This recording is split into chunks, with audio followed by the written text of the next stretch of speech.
Good evening and welcome. I'm sorry I'm late. It's disgraceful. It's disgraceful. I just not normally late, am I? To keep you hanging around like that. I'm so sorry, everybody. I am so sorry. Simon Spruce, good evening to you. First in the house, Ian Gaunt, good evening to you. Julian Lees is in the house. Good evening, Mr. Squirrel. Graham Allison, Michael McLaughlin, Matt Crew, Barry E, Ian Gaunt, Aaron Hurd, Chris Duval, Steve Pace, Earthbound Pheasants in the house, good evening. Kieran Evans, good evening. Chris Hartley, good evening. Ian Gaunt's good evening. Paul Jarvis, Steve Pace, good evening. Adam Hudson, good evening. And Lee Summers, good evening. So there you go. Bit late starting, rushing like a bloody idiot again, honestly. Just absolutely rushing like an idiot. William George Webb is in the house. I haven't even got a drink here. My darling wife is asking me what would I like to drink. I'd like whiskey and ice. Whiskey and ice. It's going to be a very touchy subject today. We're talking about toilet training dogs. Toilet training dogs. Okay, that's what we're talking about. Toilet training dogs. If you don't like it, shit happens. So, to the Patreon 2 customers, don't be late next time. She's so noisy in the back, I can't even hear myself. She's slapping ice everywhere. Honestly, you can't find the staff. I'm just going to send this out here. Thanks, mate. There you go. There you go. What's been happening? So, tier 2 customers, members, team players. Did you see the latest video? Did you get it? The spoof. Did you get it? Should I play it? I don't know, to be honest with you. I don't know. Should we play it? Should we play it for you? Perhaps we should, perhaps we shouldn't. You tell me. Do you think it's being too controversial again, or do you think people have got a sense of humour? This is the thing. It's gone very quiet here all of a sudden. Yeah, play it. I haven't seen it. Spoiler alert. This is the problem, isn't it? This is the problem, everybody. It's back to that spoiler alert again, isn't it? What about it? If I let you listen to it rather than play it? How about that? Battery 100%. Listen to it. To Christopher's iPad. I thought it was brilliant. I thought my version was so much better. I honestly thought my version was so much better. Just typical, isn't it? When you want it to work, it doesn't work. Play it, he says. It says home. Here we go. Let's see if it works.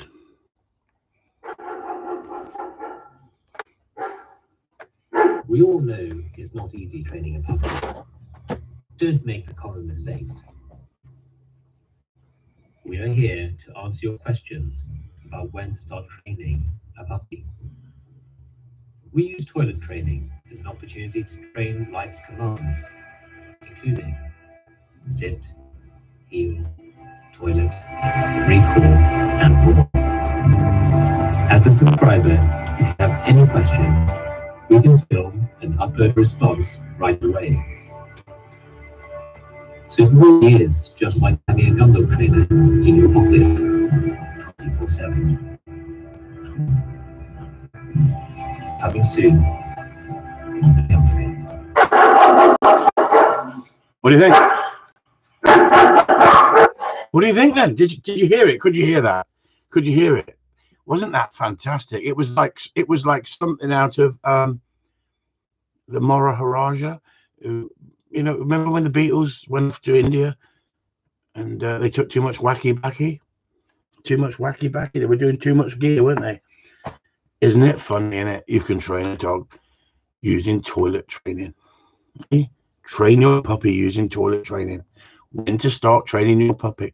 So I put the video up and I put it in tier 2 because I thought to myself, I wonder if I can put this out for everybody on the internet to have a laugh with. And then I thought, well, the thing is, not everybody's got a sense of humor, have they? Not everybody. Anyway, thank you for the whiskey, darling. Need this one. But what a runaround today. What a runaround. What a beautiful day. There's pheasants. There's rabbits. There's everything out there at the moment. It's unbelievable temptation for training. It's spring. And then Sue said, you bastard, they're making babies. Who needs somebody like Sue when you're trying to work?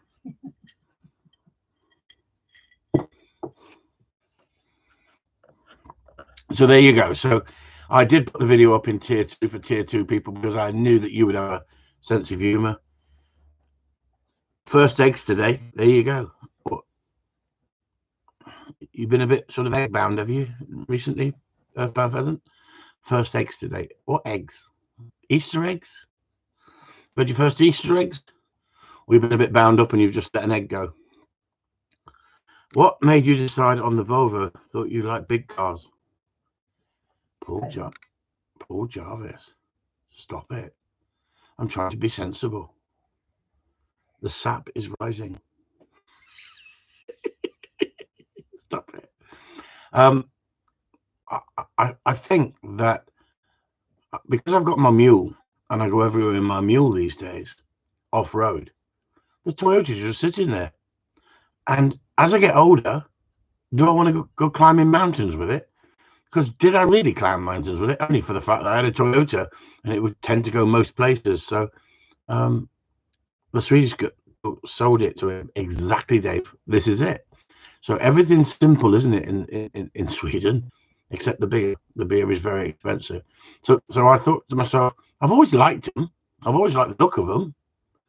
And that one came along, and I thought, well, you're only here once, and you're only here once. And we went to Derby yesterday. Derby, yes, D-E-R-B-Y. Up and back, and it was like sitting on the sofa compared to sitting on the Toyota. And not being funny, the Toyota is a good truck. Don't get me wrong. At least your fuel lasts longer now. It does if you drive it steady.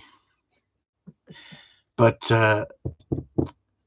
it's like everything in life, isn't it? Sometimes just sitting there doing 70 with the autopilot on, the air conditioning off, and nothing on. Have you seen them programs where they test these cars and see how far they'll go? Bore the shit out of you, doesn't it? At 66 miles an hour on the motorway with the air conditioning off, and they go, oh, it travels at 55 miles a gallon. Yeah, right, okay. Did you buy the 130 G-Wagon? Yeah, it wasn't 130, you cheeky sod, Adam. Stop trying to undersell it. It was 165,000. 165,000 £165,000 for a car. Honestly, 165,000 £165,000 for a car that's done 3,000 miles. Oh, well, it's a G-Wagon, isn't it? I mean, not being funny, if you're having to worry about what petrol you put in it or what diesel you put in it, you've got a problem, haven't you? If you're buying £165,000 vehicle, in it, my mistake. Did you buy it? You're having a laugh. How can I afford that? We all dream. It did look the blinker, didn't it? But then again, I'd need 2 topless birds in the back and selling drugs on the way down the motorway. That's more my house. Yeah, you can tell me about it. Tell me about it. But it's funny, isn't it? Because it like, I think 30 odd years ago, we bought a house, £50,000 or 58,000, whatever it was, and we thought, Jesus Christ, that's so expensive. Now you look at some cars and they're 50 grand. I mean, some cars are 100,000, aren't they? Oh well, that one's 165,000. So what was it new? 180,000, 170,000. But they lose money straight away as well. Don't it? It's all right if you've got money in it, if that's what you want. But it's a bit too blingy. And there's a lot of vehicles out there I was looking at, and they all look a bit blingy. And then at the back, they've all got them coloured bumpers, haven't they? And they seem to get scratched up with dogs jumping in and out all the time. So I've gone for a compromise. So like Kate said, old man's car. Like Kate said, old man's car. There you go. Yeah, it didn't look like an old man's car going down the motorway.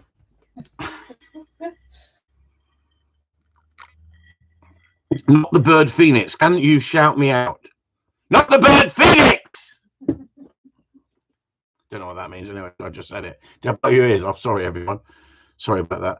So the test is over and everyone's depressed and everyone wants to move on, and life's finished now. And oh my God, do a 6-wheel drive G-Wagon with the Lamborghini engine in it. That's more your style. Adam Hudson, there you go. There you go. I could see myself with 2 birds that look like Katie Price with them great big lips.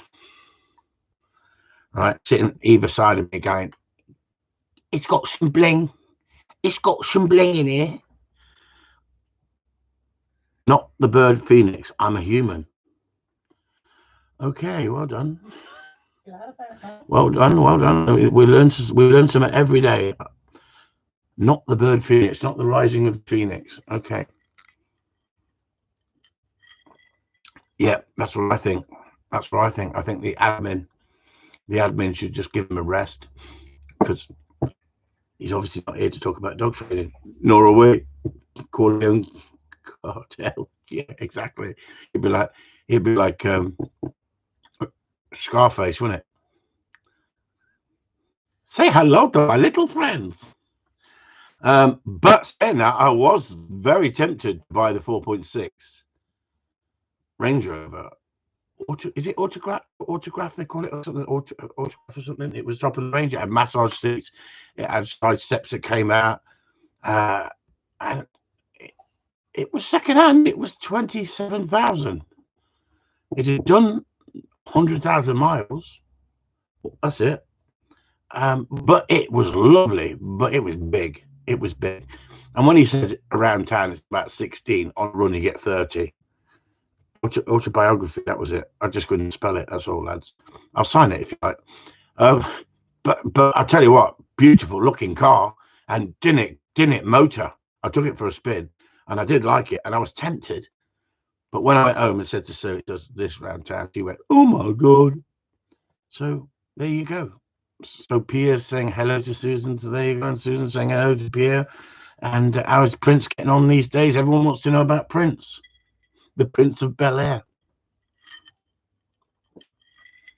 Okay, so any questions about dogs tonight? That's what we're here for.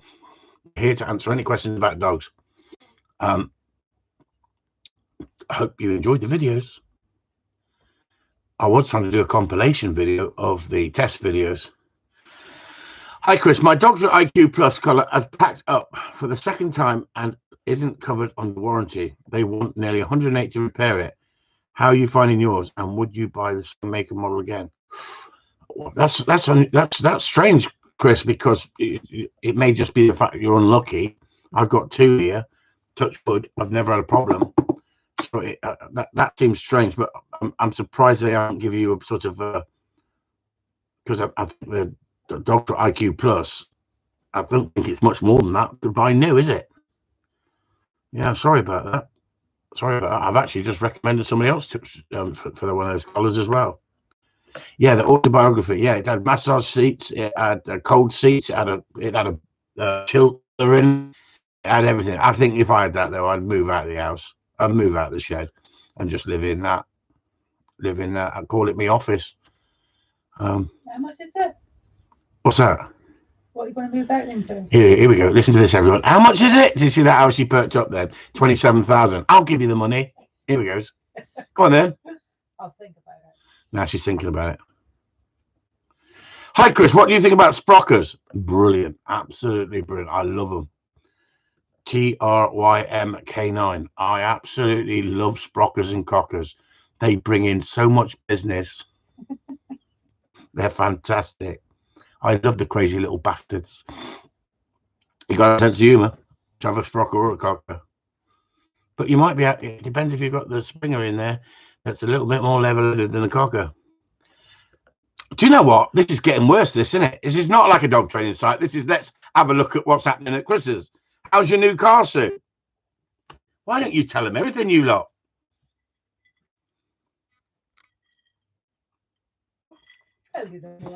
William George Webb, have you seen the new community collar and your thoughts?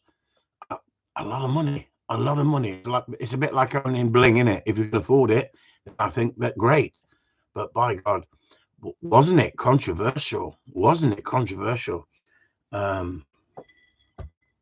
Did you listen, William, to Bart's live feed that you sent me? I think you sent it to me, or you put it up and I listened to it. Did you listen to it, William? Shout me out and you are cool. Another one, Kieran. Another one. Another one who wants a bit of attention. All right.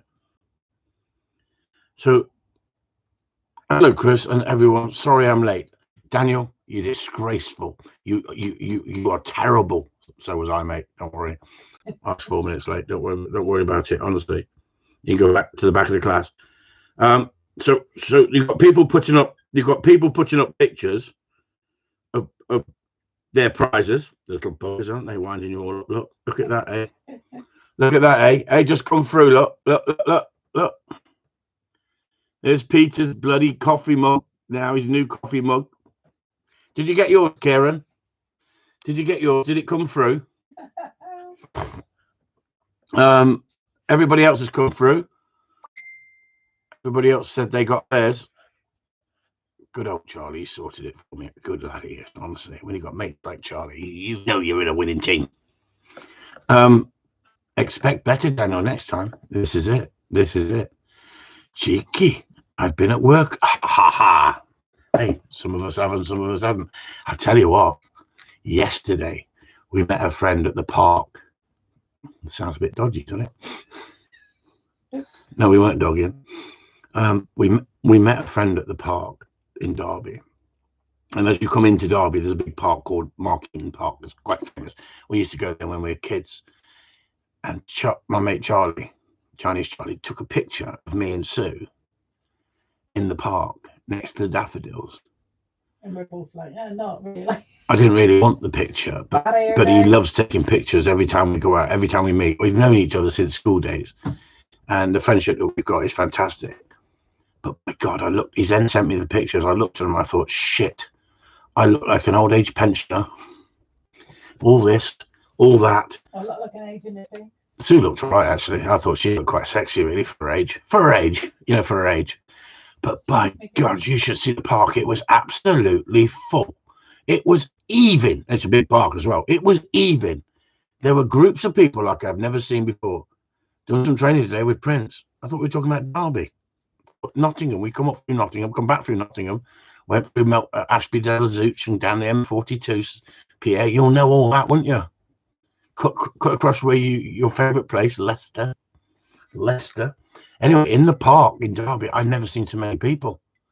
And some of the kids, the stuff they were wearing, I'm looking at them thinking, oh my God, am I a perv?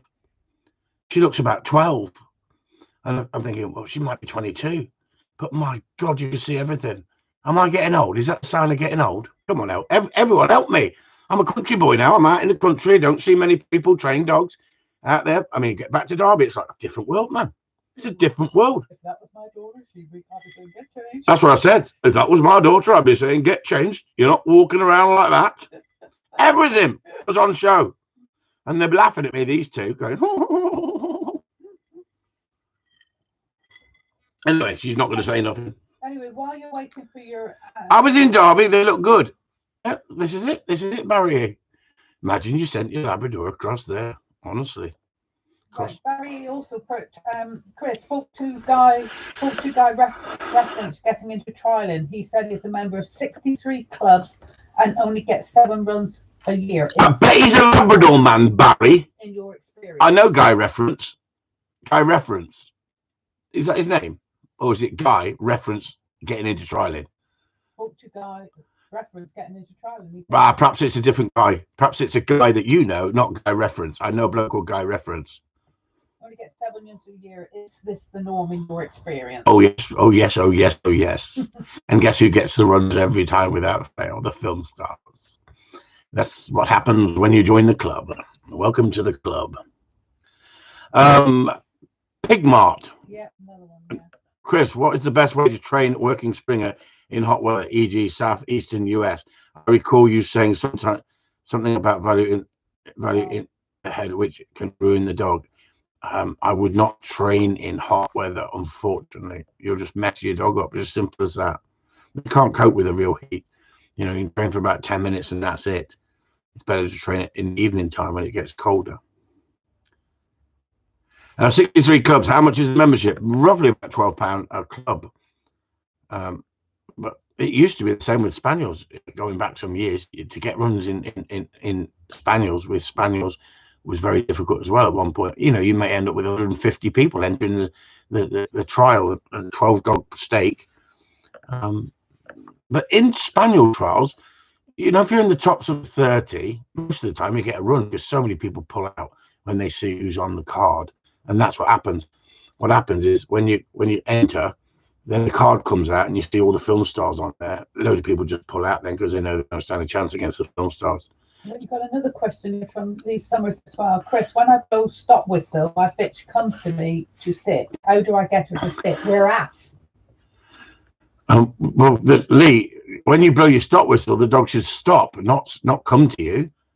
When you blow the stop whistle, my bitch comes to me to sit. How do I get her to sit? Where asked. So if you blow your stop whistle and she comes towards you, just take her back to the spot and blow the stop whistle and reinforce it. So you put the long line, the lead on, and give her a tug, park her backside. Just give her a little bit of a negative and say, sit up, and tell her to sit up where she'd come from. That's what I would do. So when I blow the stop whistle, my bitch comes to me. That's the point when you go towards your bitch. Don't get nasty with her. Just put her on the leash, take her back, and give her a correction and say, sit up, and just change the tone of your voice a little bit. Colin Delaney, good evening, Pete. Barry E. Chris spoke. Oh, we've done that one. Done some training today with Prince. He tried to push the boundaries, but after putting the long line back on him and after a couple of corrections, he was fine with that line off. He was testing me. Tell me about it. Barry E, fine. That's bloody. No, forget it, Barry E. Forget it, because you may win the test with a Labrador, but you're not going to win the test with a Spaniel. Because bloody Spaniels, I bet you're going for a cocker as well, aren't you? Bloody Spaniel. What sort of Spaniel? In Spaniel, water Spaniel. He's getting above himself now, everybody at Corleone. And now he's a winner. I'm buying a Spaniel next. I'll show you all with a Spaniel. It's so funny, Barry is. Okay, any questions? Come on, this is a live feed where people ask questions. We've got 14 thumbs up and only 46 people in the house tonight. Obviously, England's playing Poland or something. Eh? I do, but look at the news this morning. Parks will be packed. Do you know what? Nottingham Police have had to break them up, and they made the park look like shit. Oh, tell me about it. You should see the park. I mean, Mark Eaton Park in Derby is massive. It's probably 25, 30 acres, right, of the big park there. And years ago, when we used to go there as kids, there wasn't that many people from ethnic backgrounds. See how polite I am. Ethnic backgrounds. And I could not believe the diversity of, you know, you've got Muslim people on their prayer mats. You've got people playing football, people playing basketball. You've got families of 40 Indians all in a circle. The daffodils look nice, though, Sue said. But I tell you what, as a person who came from the Midlands, and I came from a rough part of the Midlands where there was ethnic diversity, right? But Mark Eaton Park was like the posh end of Derby at one point. You know, people used to go there for boats. You know, it used to go there for romantic rowing the boat around the lake. Now it's just a recreation centre for people, for kids. Massive. And it's funny how life changes, isn't it? I mean, I've moved down to Cornwall when I was 17, and I've stayed. I keep going back just to visit friends and stuff like that, but I can't wait to get away. I can't wait to hit that bloody motorway and get back down to sunny Cornwall. Aren't I a lucky guy? I'd miss the beaches in the mall. Sue said she'd miss the beaches. And the what? And the moors. I'm on the moors all the time. I don't miss the beaches that much until the nudist beach. It's a lot quieter. You don't get bothered in the nudist beach. You can sunbathe sparkers and no one bothers you. Well, no one's ever bothered me. Anyway, I don't know why I mentioned that. Just too much. Too much information. Perhaps they're all thinking, Jesus Christ, it must be like a beach whale. Shut up, you bastard. Well, I was going to say maybe why you don't get bothered. Flipper. Stop it. Anyway, I take my dogs with me sometimes. That's my excuse. Okay, not Sue. I'm not talking about Sue. That didn't sound nice, did it? No. That didn't sound nice, did it? He's on sex again. This is it, Paul Jarvis. This is what happens every 10 seconds. That's what you think about. Something clicks, isn't it? It's like, Anyway, we had some great news this week. Some great news. what's that? Some great news about Macbeth. It's for Patreon clients only.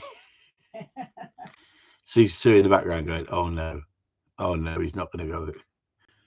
Which beach, Sue? The nudist beach. Doesn't he know? Don't you know? No, look there, another one late in. Good God. John Archer, sorry I'm late. I've been at work. No, you're not. You've been on the nudist beach. He's been on Shropshire's nudist beach. It's called Skeggy, isn't it? Skeggy. I think that's the closest beach to Shropshire, isn't it? Skeggy. Or is it Ipswich right down the other side? No, it's miles away, isn't it? What's been happening? Yeah, well, a lot's been happening. You've missed out big time, John. We're talking about toilet training. Wales. Oh, Cardiff Bay. Hey, where the Dolphins Bay, is it? Anyway, any questions tonight on here? We got 51 people here. Why waste your time when there's an England match on and Poland? Obviously, we got 30, 40 people watching that. I'm surprised you're not watching that, Pierre, with your missus. With a name like that. How about that? Are they playing tonight, are they? Yeah, they're playing tonight. Are they gone to Poland? I don't know. So Sue wants to have a debate. Have they gone to Poland, everybody? Can you let us know? If you're watching a match, are England in Poland or are they playing in England? I know that the infection rate in Poland is like Yeah. isn't it? The Poles are having a look at it, yeah. So- All right, pause multitasking. That's it, Pierre. That's about right, isn't it? You're not talking to me. You and Sue are having a chat. That's it. Karen Evans, I'd rather do laundry than watch football. Right, okay, so let's have a laugh, shall we? Wembley. Right. So the Poles have come across to England then, have they? Oh, here we go. She gets worse, lady, as she gets older, you know, everybody. I hope they tested them first. She gets worse as she gets older, everybody. This is a problem. I hope they tested them first. Okay, here we go. This is a surprise. Let's see if it works. Can you hear it ringing? You hear it ringing? Whoever it is going, oh my God. Is it ringing? It's quiet, isn't it? Obviously not answering the phone. There you go. Well, Oh, they were already here. Thank God for that. there you go. So we'll have to cancel that one. That was a phone call to Ben Randall asking him, how's he getting on with his toilet training? Is it phone a friend like Paul asked? Yeah, phone a friend, and he didn't want to answer. I'll ring you back. I'm on the toilet. Who's on the toilet? I'll ring you back. I'm on the toilet. I'd rather watch toilet training again. See, I knew it was about toilet training. See, I'm on the toilet. I don't want to watch you. I don't want screen time, FaceTime. You don't need to FaceTime me. Make sure you wash your hands before you talk to me. So in the meantime, anybody got any questions about dog training? One of the things that people were struggling with a little bit was stopping the dog close to the door, and they practiced it a number of times. And I did do a little video on it explaining that you mustn't overdo that because you can make your dog sticky, or you can make your dog refuse to pick it, because your dog gets a little bit flustered if you put the dog under too much pressure.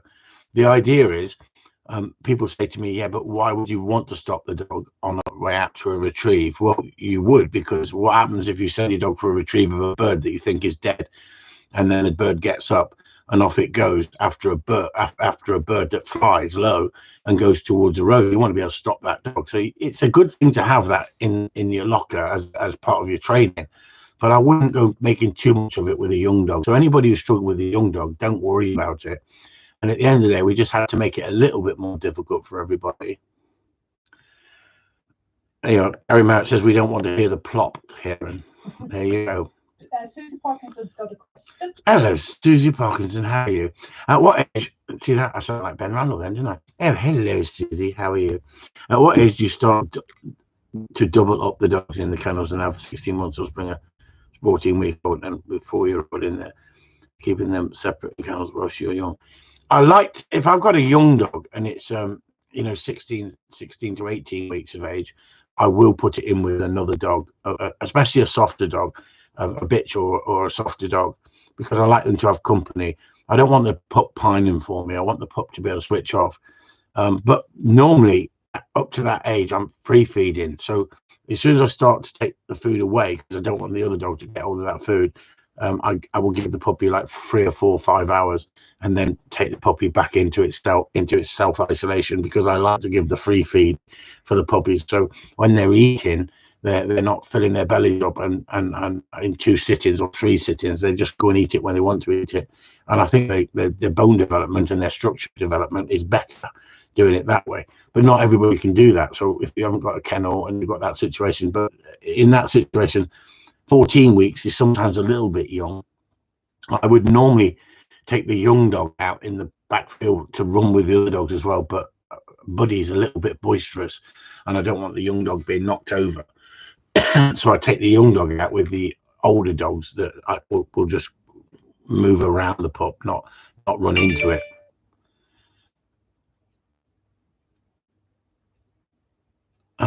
Jason says it certainly does not give this way of puppy any. Okay, that's another somebody's asking another question, I think. That was a question someone else sent me. You wouldn't believe how many questions I have to answer every day, everybody. It's unbelievable. I think we've got 280 Patreon customers, and then I get people contacting me about they're having problems or they've been training with someone and they're not getting anywhere. What can you do? And people are asking for free advice. Not being funny, I can't always give that free advice like I used to be able to when I used to answer everybody until it got too big. And then once it started getting up to, you know, 7,000 subscribers on YouTube and people asking me questions all the time, I just couldn't give my customers even the time that I wanted to give them. So it's been worked out better that we can go and help the Patreon customers, the people who support me. And I just had to sort of take a bit of a backseat and not answer everybody's question that comes in. But the problem is new customers are those people who've never watched the videos, and they've watched a few of them. John Evening, John Wilson, John Evening. Another one late. Sorry, I'm late. Been getting my ass kicked by the Fluffy Gang. I heard about it, John. I've heard about it. This is what happens when you throw yourself into a hornet's nest. John, tell them what you did. Tell them what you did, John. Tell them where you went and what you said. Buddy is looking like a different dog than when I first saw him in the yard. Credit to you. Yeah, he's coming on lovely. Really pleased with him. Steve Pace, I had my pop out with the older dogs this week. He's absolutely loved it. Retrieving balls. I did see that, Steve. It was lovely to watch. He's coming on a treat, and it's lovely when you got a patient older dog that can sit there as well and just let him have fun as well. I like the look of Jim Townsend's pup. He's coming on well. He looked a different dog, didn't he? We've not seen him for a few weeks, and he's been having a few problems. And you know, he's maturing up and he's getting more leggy. But I watched that video and I saw such a difference in that little dog. And he went out and came back with the retrieved as well. Short videos sometimes are the sweetest videos. You don't need to overdo it with that young pup. It's really important. Poke the hornet's nest on the Spaniel Aid group this morning. See this? Spaniel Aid. Can you imagine if anyone goes on to Spaniel Aid and it's open for everyone to see? Everybody's got a cravat on or bandana, and everybody's got a happy little furry friend sitting next to them. If you go into them sort of groups, you're asking for trouble, because unless you like 60 or 70 crazy women chasing you, I think John Wilson loves it. I think he loves it, you know. I think it keeps him alive. It keeps him alive. And they do chase you. All clear. All clear. Shall we try again, shall we? I hope he's washed his hands. Ring John. Ring John, let's hear this. I don't understand why this is quiet. He took his brave pill. Hello? We're all clear, are we? Battery 100%. Connected to buttons. Can you hear me? Hello? Hello? Can you hear me, Chris? Yeah, I can hear you. You're not very loud, that's all, though. Yeah. Is that better, Chris? That's better, yeah, lovely. Can everybody hear? Wonderful. Can everybody hear that? Yeah. What do you mean? Yes, you're in here. She's not right in the freaking head, Karen. She's in here. And I said, can you hear that? She goes, yes. You said everyone. I meant on the freaking... on. I know you did. Yeah. Oh, here we go. She's just trying to wind me up. So, Karen, you came third in the test. Congratulations. Well done. Yeah. So tell everybody, how did you do it?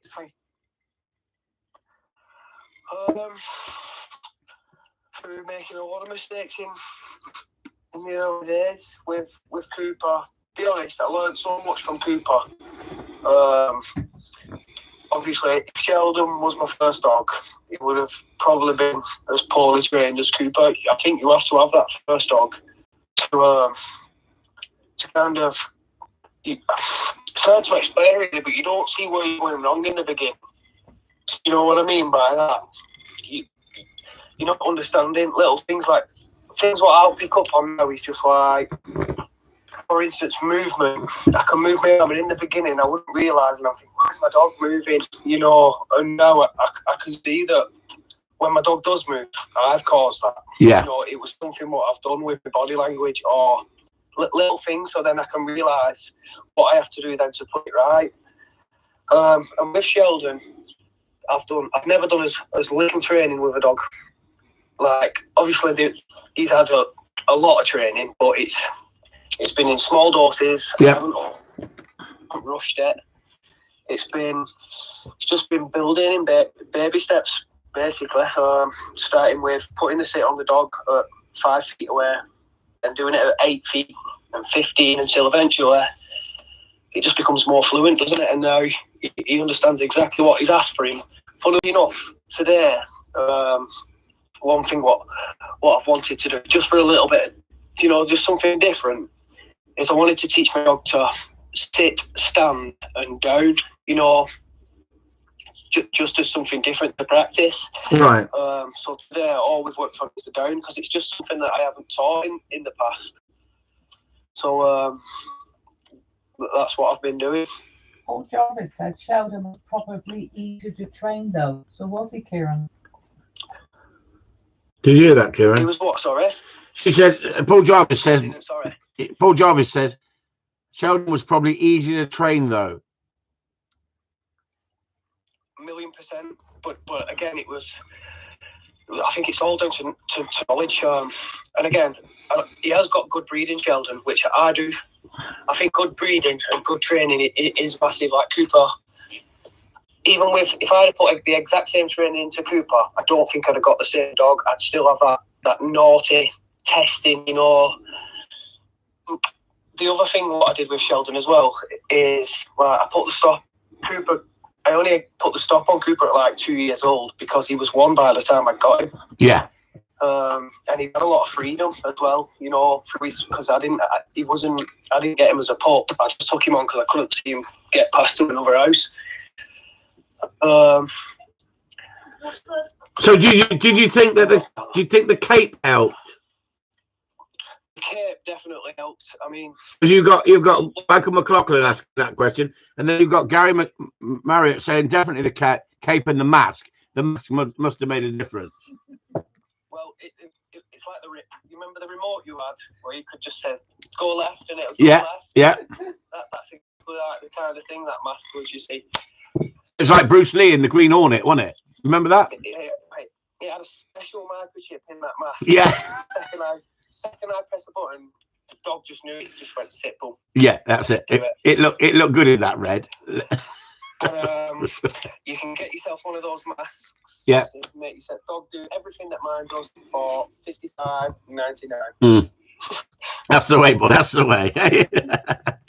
So we've got Jackie Pitts in the house. Congratulations, Jackie, with your success with your dog running in the American trials. Good for you. Been watching that, and brilliant achievement. Well done to you. And we've got Karen in here at the moment, and Karen came third in our virtual test. Did you enjoy watching the other dogs, Karen? Did it show you a good standard of and a good setup for everyone to learn from? Well, I'll be honest. Like with Cooper, when I went to the scurries, so we didn't really come. I mean, at one point we was on the board, but it's timed. It's not really the same as a test. And when I went there, it kind of opened my eyes to the standard of others' dogs, and it shook, because I thought Cooper was the best thing since sliced bread. I was just like a fresh pair of eyes to a whole new world, and then I started seeing what was achievable. And then obviously when I've got Sheldon, all I've wanted to do is get it right. So I mean, sorry, what was it that you asked then? Oh, did you think it helped watching the other videos of the other dogs and the standards? Yeah. Like I said, yeah, it opened my eyes to like, for me, I'm very competitive, so second place is first loser in my eyes. Yeah. Yeah. But get third out of them dogs, like I said, when I always say it as it is, and I put the post on Corleone Talk saying I initially entered with plans to kick all your asses. You entered with 4 dogs. You entered with 4 dogs, didn't you? I'll be honest. I shit my pants. There were some good dogs, some really good dogs, and it could have been anyone's. Yeah. It really could have. The fancy dress one was what won for me. Without that, I think it was as fair a test for the top 10 dogs probably. Yeah. There were some fantastic. And like I said, I wouldn't have been disheartened if I hadn't got third. I'm really pleased with it, because to me, unless you're in with the test world or your best pals with the judge, it's very hard to kind of even come anywhere, no matter how good your dog is.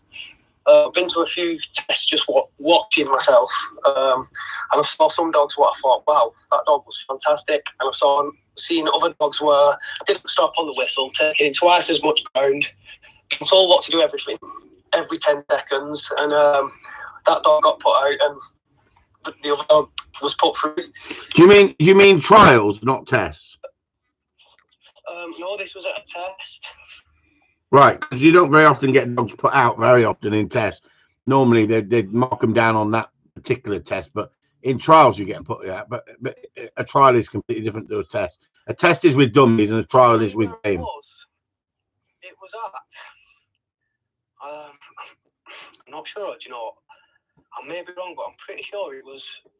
I remember, because I think we entered the scurry there, didn't we? And I'm sure it was Darren Kirk's. That's where I watched it, kind of thing. If I'm totally honest, right? Darren wasn't the judge on that particular one. Yeah, it was him I spoke to over the scurry, and I just remember very smartly dressed, and I did speak to him on the day. Right. So I said hello, if you know what I mean. But yeah, that's where I watched it, and it just to me on the day, those 2 dogs, one dog stood out a mile compared to the other. And he went home like he was really disheartened, the fella. Yeah. It's funny though, because when you're judging tests and people watch the scores afterwards, so many people can be sort of judgmental about my dog deserved more, because in their own eyes their dog was better than their dog's the best. Yeah. And it can be a little bit sort of off-putting. You all want your dog to the best. But for me to win in our little test, I think it was, like I said, because it was all breeds in one test, and not spaniels versus spaniels and labs, if you know what I mean. Yeah. I think it was a perfect test to test everybody's ability in like an all-round situation kind of thing. Yeah. So I thought it was brilliant, and learning from the other dogs showed me how high the standard is. It really motivated me to get out. Yeah. I mean, it's even pushed me to, so now with the pressure being off this week, that's why I've said, I'm going to do something different, and that's why I want to train the. It does sit automatically. which I think maybe even become a problem with teaching the stand, because every time we stop, he automatically parks his bum, you know, because from such a young age, it's always been taught to park his bum. When I stop, he sits down. Do you know what I mean? The only thing we'll get around it, but the only thing I would say to you is, if you use too much obedience, as in that's an obedience lesson that you're teaching the dog, to 1 minute to sit, then to down, right? You can destroy the drive a little bit if you put too much pressure on a softer dog. And so sometimes it's the same as if you go into your heel work too soon with a softer dog, you can destroy that drive and desire, rather than letting the dog pull you for 12 months and say nothing and then correct it once the dog's got the drive and desire. But not everybody wants the same thing. And, you know, at the end of the day, you know, I take the mickey a little bit out of certain people at the moment who are trying to promote themselves as something in the dog training world, as if they're the messiah of dog training.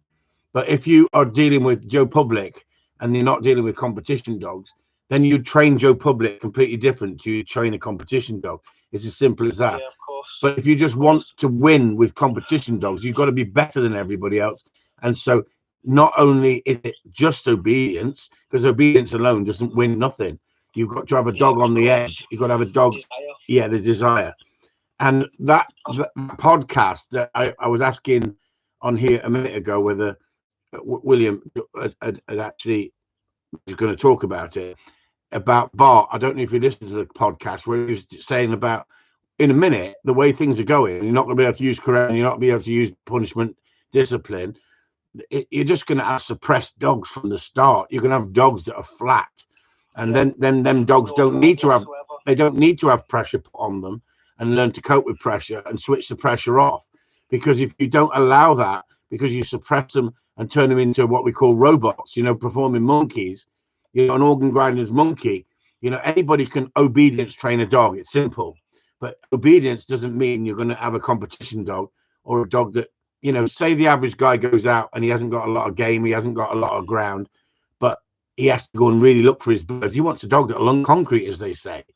You know, you want a dog that'll hunt hard. You only have to look at a Labrador, really obedient, not a lot of drive. You know, they seem to be very laid back, very relaxed. But they know what they're doing and they know what the job is, but they do, Kieran, if you train them that way. But you'll find that a lot of the top people will leave them for 12, 15 months before putting a real stop on them. They allow them to love the game, to really build that drive. It's knowing how to bring the control into the dog at the right time. But what Bart was on about is he's talking about protection dogs, but we're talking about competition dogs, and we're talking about coming from the competition side. I don't expect everybody to want a competition dog of that drive and that desire, but I could show you how to put a stop on the dog at the right time if I see the videos. But if I don't see the videos, it's impossible to say. So it was wonderful looking at those test videos that people were sending in and seeing how some of those dogs have got the control, but they've not suppressed the drive. And that was wonderful to watch, wasn't it? I think that was the biggest thing that I did right in my training, was making the decision, have I got enough drive? And if I let it get too more, will I be able to cope with it? You know, Cooper has got too much drive than I can control sometimes. You know, he's not a bad dog, but he pushes the boundary where Sheldon goes out 100%, but I've still got that control. He's learned to love the game. I haven't been. So what would you rather have then, Kieran? Would you rather have a dog that pushes you, that you will go wrong sometimes, but he is exciting and makes your heart beat? Or would you rather have a dog that goes through the paces, doesn't do nothing wrong, easy to work? What would you like in the long run? To be honest, with Sheldon, it's a pleasure to work, because he doesn't test. But with Cooper, he's certainly the one that learns the most. With any dogs with, you know, little naughty hearts. I definitely prefer one what tests my ability as well as, you know. Yeah. I like a challenge, me, Chris. Sheldon, I feel like I've got to a standard now where What do you want? Some whiskey. it's like I'm not good at putting stuff into words, me. But like Sheldon doesn't try it on. I don't seem to. It's like I can teach Sheldon something in a day. Yeah. And it's like once he gets it, he gets it. Where Cooper he's always got to just try it, and I'm forever learning from Cooper. I'll learn something new off that dog every single day. But isn't that amazing that they say humans and dogs aren't the same, and yet what you've just said is exactly the same as Sue. You can learn something from her every day, but she pushes me all the time. She's a bit like a cocker.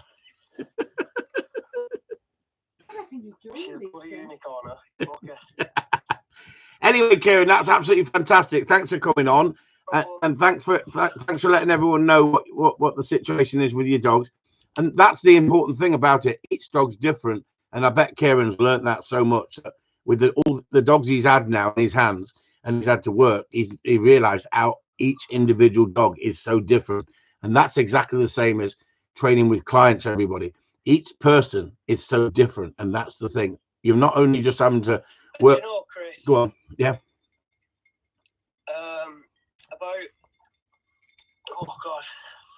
A couple of weeks ago, one of my friends, he contacts me and he's like, I've got a mate struggling with this dog. Can you have a look? It was only pulling on the lead, so I had a look at it. Like, just, I didn't charge him anything. It was like a bit of a favour for my friend.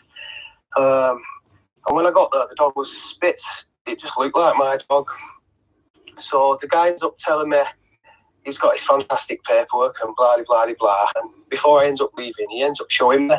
And when I was working with the dog, everything how it did, it was just Sheldon was. And when he pulled the paper out, it was his brother.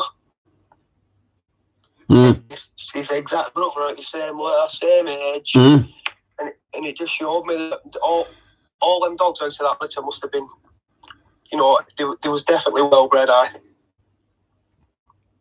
But was he that much different? Was he that much different? Well, it had that same softness. It was. Yeah. I mean, what had happened here is because he's gone to a pet owner that's done nothing with it and give it freedom. It just took over. But once it had that correction, it was just like Sheldon. I didn't have to be firm with it. Just one little leash tug at the right time, and the dog understood exactly what it meant. And within 20 minutes, the guy was absolutely amazed. So I want to put a question to you here that someone's put in here.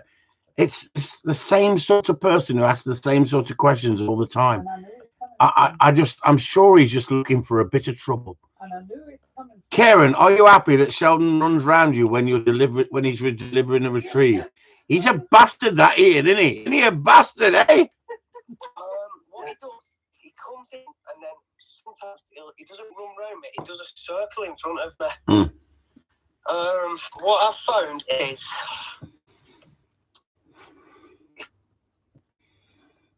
I'm pointing to Ian. Go on.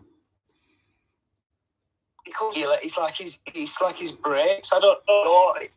It's just something that I haven't ever corrected.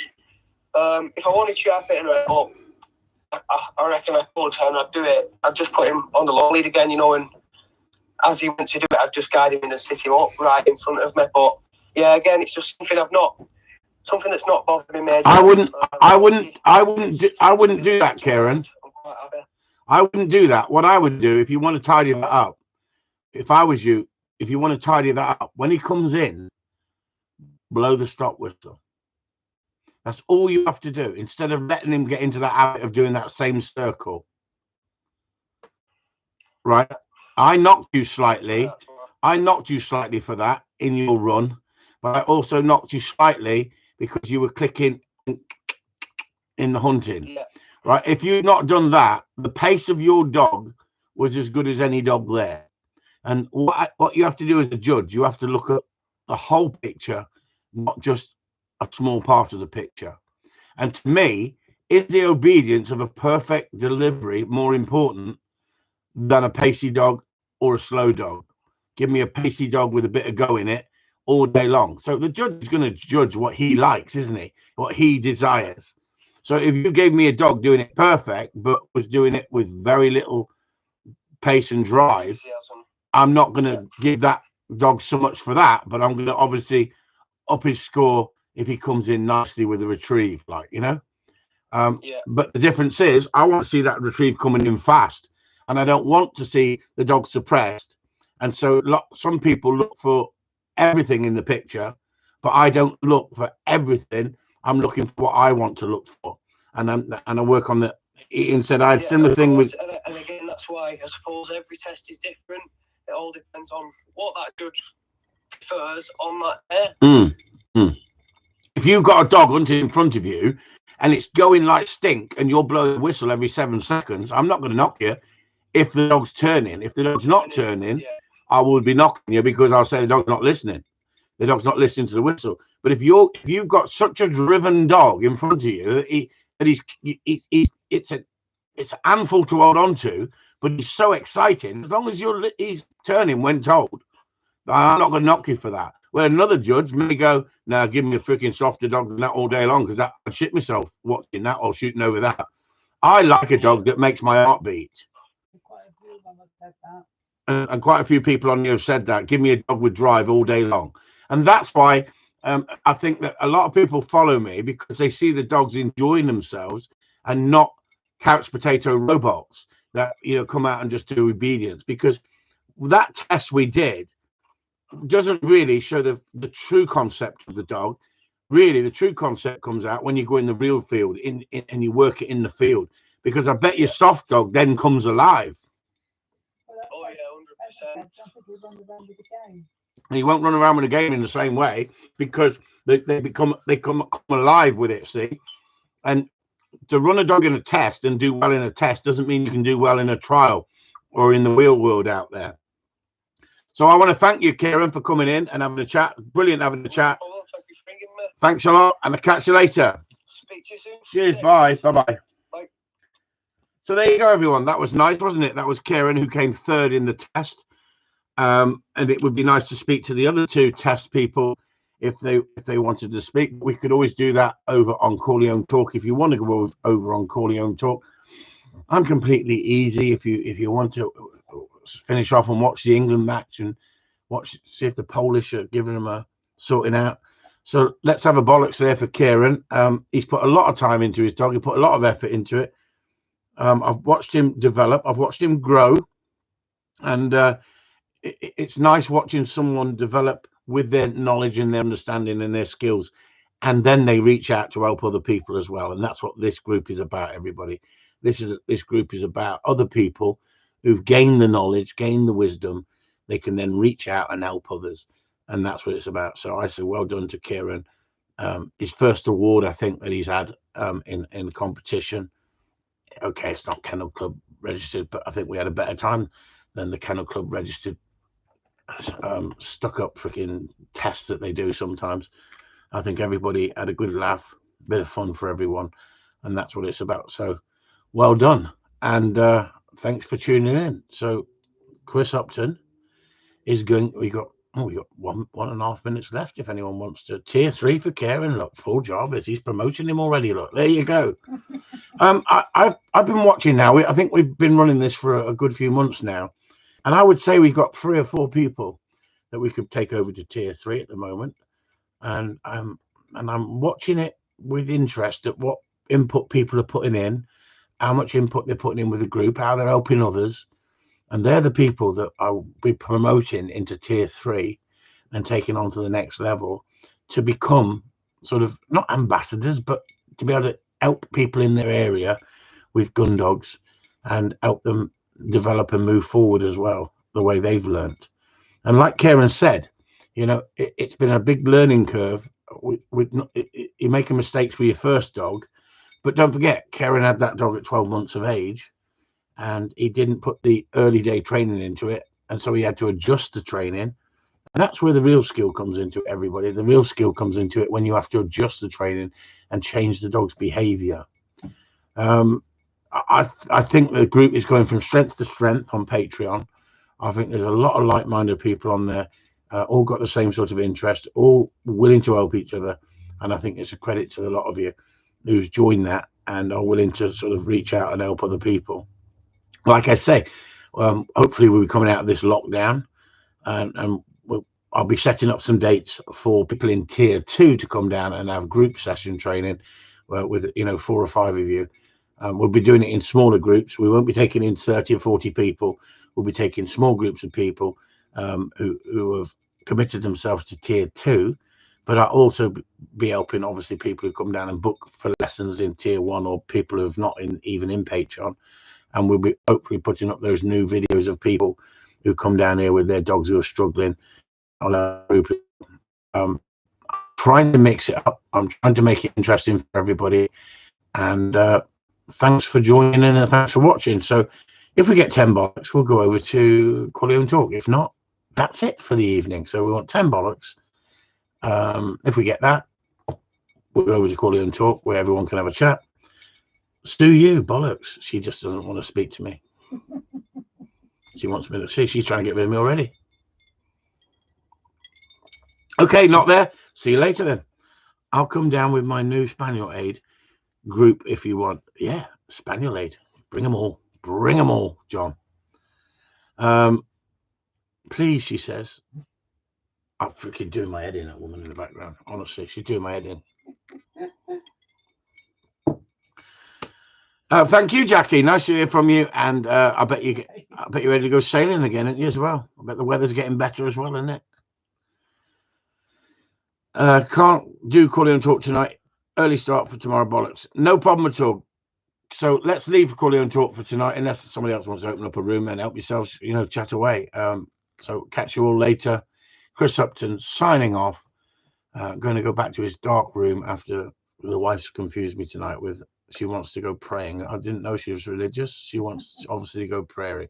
I think seeing those people on those mats in the park in Derby, they all face the same direction as well for some reason. Is that Mecca?